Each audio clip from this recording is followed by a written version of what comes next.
noite ou bom dia, né? Porque como é o vídeo, vocês podem assistir qualquer hora. Sou o professor Romerito. Vamos fazer essa aula agora sobre o capítulo 2 do livro de ciência, cargas elétricas e modelo atômico, né? Mas a gente vai dividir em partes, né? Não dá para fazer tudo de uma vez. Então a gente vai começar aqui sobre cargas elétricas, né? Lembrando que esse conteúdo está lá no livro, né, de vocês podem acompanhar o capítulo 2. Diz o seguinte: vamos deixar essa parte para mais para trás e vamos trabalhar logo essa parte de eletrização, né? Mas primeiro, para a gente entender o que é uma carga elétrica, como isso acontece, a gente tem que entender um pouco sobre os átomos, não é isso? E o que são átomos, né? Eu já separei aqui, ó. O que é átomo, né? Na verdade, o átomo é a menor partícula existente na natureza, pelo menos até hoje, né? Porque a ciência pode acontecer de ter uma partícula menor, né? Mas até o momento que a gente estuda, que vale para a carga elétrica, são os átomos, né?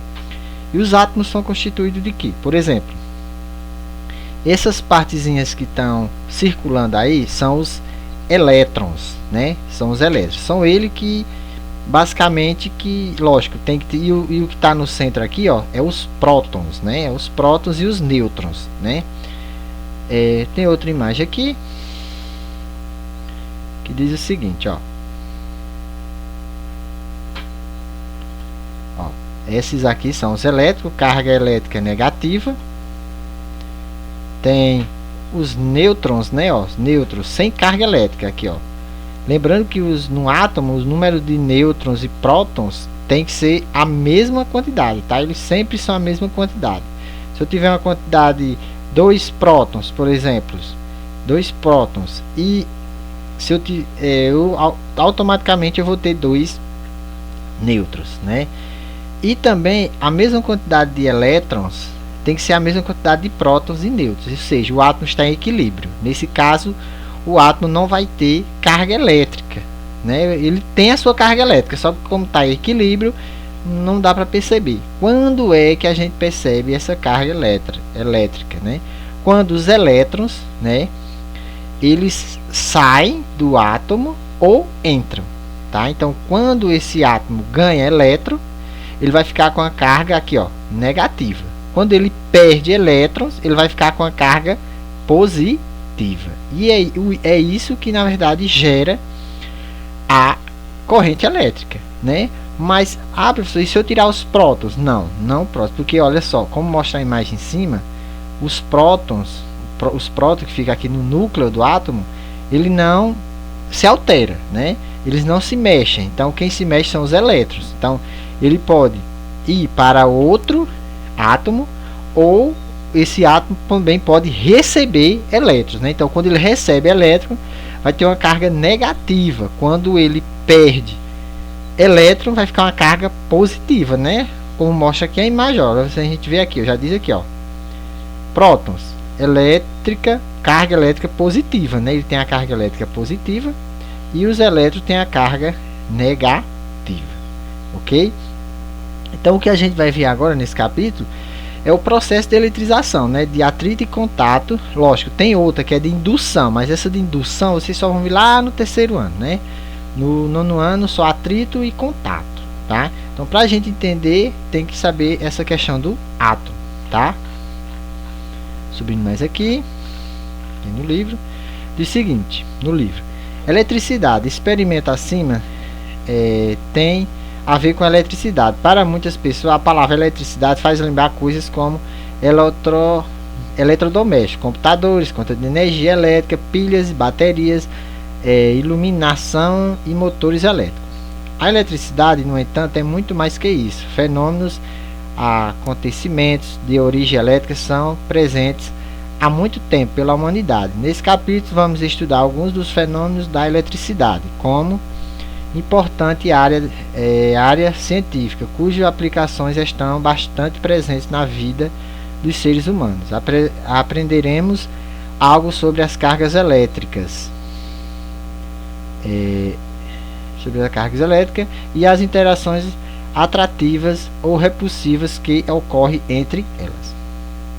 Cargas elétricas. Cargas elétricas são de dois tipos, positiva e negativa, né? Como a gente viu quando perde elétrico, positivo. Quando ganha elétrico, fica uma carga negativa. Um experimento relacionado ao primórdios do estudo da eletricidade pode ser realizado com um bastão de vidro pendurado por um barbante, né? A gente vai ver também essa questão por quê. Se atritarmos esse bastão com um pedaço de lã, notaremos que ambos se atraem mutuamente. Veja na figura na página que tem aqui. Aí pula aqui, né? Aqui. Se atritarmos o bastão de vidro, tecido de lã, o deixamos pendurado e aproximamos dele outro bastão de vidro que tenha sido friccionado em outro pedaço de lã, notaremos que os bastões se repelem, conforme está esquematizado na figura B. O que é que ele quer dizer? É o seguinte, pessoal, que as forças elas tendem a se equilibrar. As forças elétricas elas tendem a se equilibrar. Então, por exemplo, o vidro ele tem uma carga positiva ou negativa, né? E a lã positiva ou negativa. Se eles se atraíram, é porque um tem a carga positiva e o outro tem a carga negativa. O que acontece é que alguns materiais tendem a ganhar elétrico e outros tendem a perder elétrico, né? Tem a tabela aqui que eu já coloquei. Cadê? Essa tabela chama-se tabela triboelétrica, né? Por exemplo, esses materiais aqui para cima, eles tendem a ganhar carga, perder elétrons, esses aqui, ó. E quanto mais você vai descendo, eles tendem a ganhar elétrons, né? Então, por exemplo, o vidro, né? O vidro aqui, ele tende a perder elétrons. E o outro lá que ele falou foi a lã, né? Cadê a lã? Lã não tá aqui, mas a lã ela tende a ganhar elétrons. Então, voltando aqui, ó, né, a lã, o vidro tende a perder elétrons e a lã ganhar. Então, um vai ficar de carga negativa e o outro de carga positiva, ok? Porque quando coloca os dois juntos, depois de atritados os dois, eles se repelem, porque os dois vão ficar com a mesma carga, né? No caso do vidro, carga positiva, né? Isso se for atritada com a lã. Então, se as cargas são de mesmo sinal, elas tendem a se repelir, porque as cargas elétricas, pessoal, elas sempre tendem a se equilibrar, tá? Ficar com a mesma quantidade de elétrons e prótons, né? O átomo em si ele tende a se equilibrar. Essas observações demonstram a ocorrência de fenômenos elétricos. Ao atritarmos os materiais vidro e lã, o bastão de vidro passa a ser portador de carga elétrica positiva, né? E o pedaço de lã de carga elétrica negativa, né? Como mostra aqui a figura, né? Isso, ó. Então aqui, ó, cargas elétricas interagem.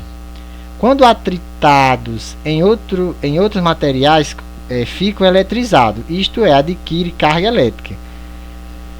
Nesse processo, um dos materiais adquire carga elétrica positiva e outro carga elétrica negativa. Lembrando, pessoal, que ele ganha eletrização, mas ele não ganha carga elétrica. O que acontece é o seguinte: quando eu tenho a mesma quantidade de prótons e de nêutrons, de elétrons e prótons, a mesma quantidade, eles tendem a ter a mesma carga elétrica, só porque é em equilíbrio, né? Quando você faz alguma coisa que você altera o número de elétrons, lembrando que o número de prótons não se altera, somente os elétrons. O que acontece? Esses geram carga elétrica, mas não aumenta e nem diminui, só gera, porque já existe, qualquer material já existe uma carga elétrica, né? Só que está em equilíbrio. Por meio de experimentos semelhantes ao descrito anteriormente com o vidro e lã, os cientistas concluíram que carga elétrica de sinais diferentes se atrai e cargas elétricas de sinais iguais se repelem. Quando o vidro e lã são friccionados, passam a ter cargas elétricas de sinais diferentes e, portanto, passam a se atrair. Já os dois bastões de vidro, quando adquirem cargas elétricas do mesmo sinal, passam a se repelir, né? Como mostra no exemplo acima.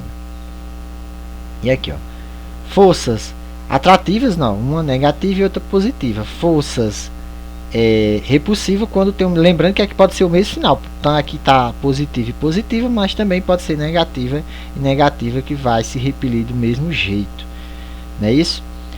E aqui, ó, já vem para eletrização por atrito, né? O que acontece, pessoal, aqui, ó, diferentes materiais têm diferentes tendências à eletrização, né?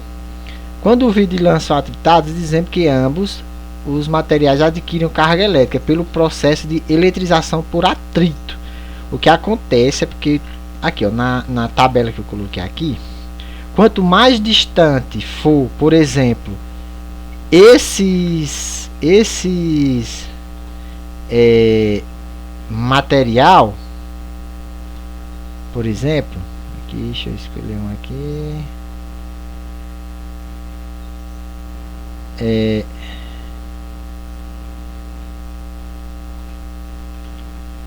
mais distante for, por exemplo, se eu colocar aqui pele humana com couro, aqui, ó, a eletrização, pessoal, vai ser pouca, tá? Não vai ter eletrização, porque os dois tendem a perder elétrons, né? Lembrando que quando perde elétron, a carga fica positiva. Agora, se eu atritar, por exemplo, aqui o Teflon e a pele humana, aí vai ter um processo muito bom. Por quê? Porque a pele humana tende a perder elétron e o Teflon tende a ganhar elétrons, ok? Então, com base em muitos experimentos similares, foi possível aos cientistas determinar a tendência de materiais, como eu já mostrei aqui, né? A tendência, né, dos materiais, né, que tem no livro, vocês podem dar uma conferida. O experimento do balão de borracha, pessoal, por que o balão ele atrai na pele? Porque eles são, olha, o cabelo, tem o cabelo aqui, tem pele de cabelo humano, né? E o balão aqui, ele deve ter um material que, como a pele humana, o cabelo humano tende a perder elétron, com certeza o balão aqui ele tende, a borracha, a ganhar elétrons. Então por isso que se atrai.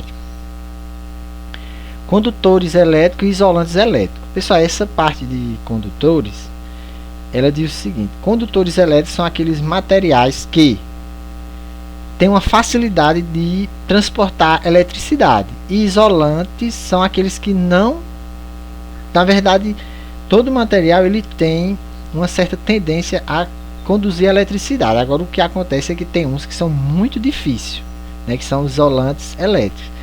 Imagine duas esferas de metal um pouco afastadas entre si. Uma delas é eletrizada com carga negativa e a outra não é eletrizada. Se um bastão de metal tocar as duas esferas simultaneamente, verifica-se que parte da carga elétrica é transferida para a outra, né? Como eu já falei, as cargas elétricas tendem a se equilibrar.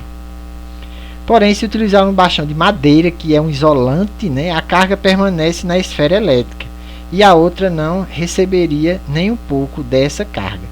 Madeira, plástico, borracha, eles são bons isolantes elétricos. Agora, metais, praticamente todos os metais são bons condutores elétricos, né? Principalmente o ouro, o bronze, o cobre, né? O alumínio são os melhores condutores, né, elétricos. Por isso que por exemplo, a fiação das casas são feitas de cobre, né?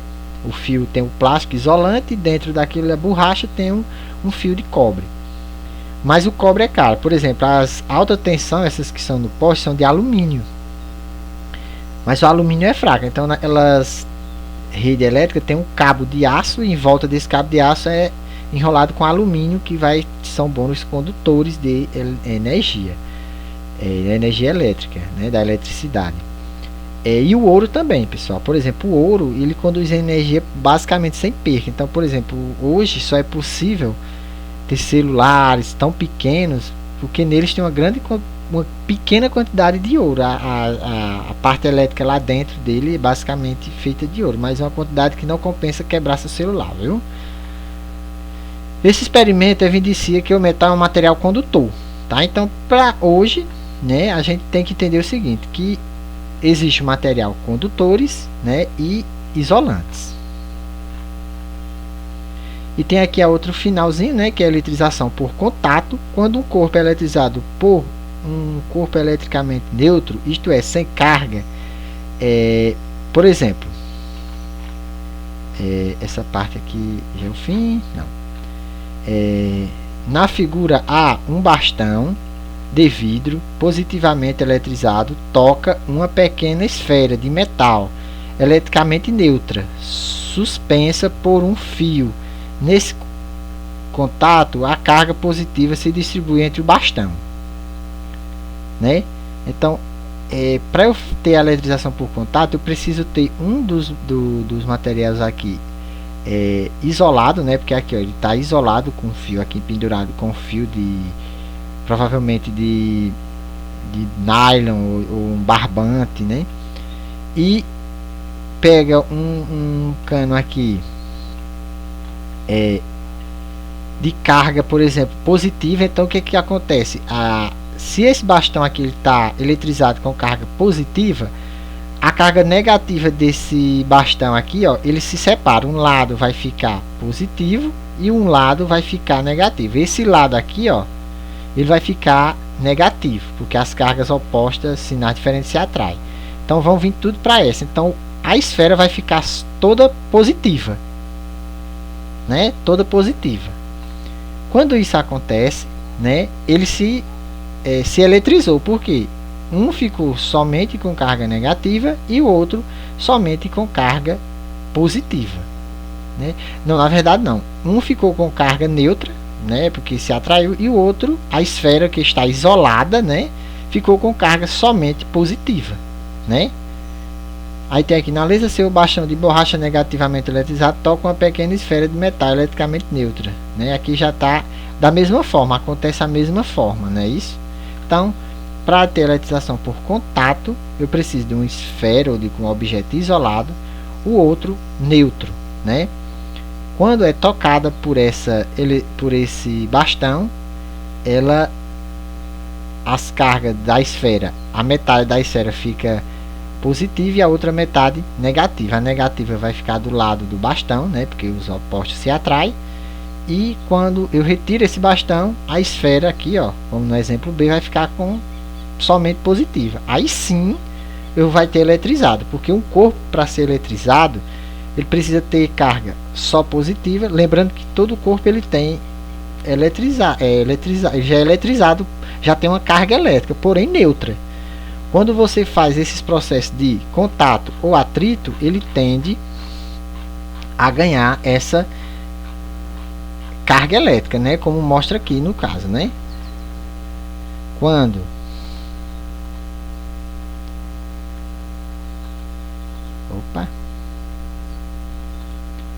Quando o corpo ganha elétrons, aqui, ó, a carga vai ficar negativa. Quando perde elétrons, a carga vai ficar positiva. E o neutro sem carga elétrica, né? É só o equilíbrio que forma a massa do átomo. Ok, pessoal? Então, espero que vocês tenham entendido. Qualquer dúvida, vocês podem estar assistindo outros vídeos, né, relacionados à carga elétrica, tá? Porque a gente dúvida não pode ter, ok? Então, fique com Deus e até mais.